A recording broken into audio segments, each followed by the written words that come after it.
I wonder if you've made it through life so far without experiencing any pain. I'm willing to bet that you haven't, whether it's been emotional, spiritual, or physical. Here's a poem I wrote when something unimaginably awful happened to a wonderful family who's part of our community. So, Jesus, you said, in this world you'll have trouble. That's not one to embroider on a pillow as trouble rolls in wave after wave.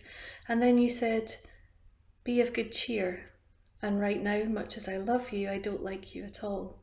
How can we be cheerful when the worst of all things has happened? You promised a comforter, but there's no comfort here, just tears in the dark, grey days grimly stretching out, unendurable.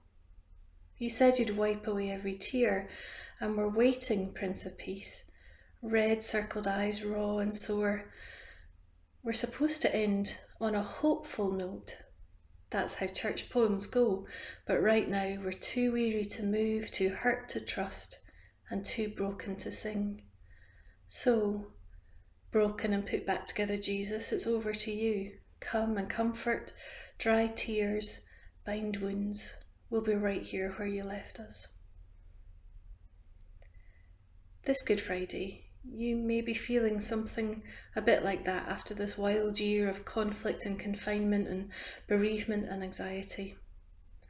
But one reason we call this Friday in the Christian calendar good is because on this day we remember that we have a God who sees us, who knows us in our pain and struggle, and who loved us enough not to stay at a distance.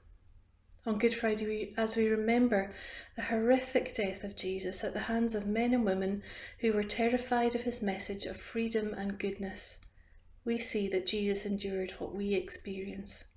He was in pain, in physical torment of the worst kind.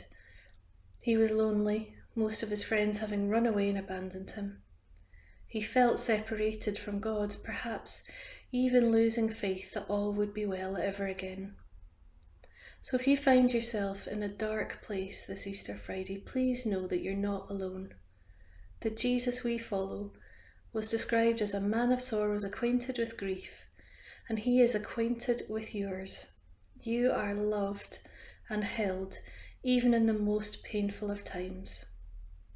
So may you know peace in the days and nights to come.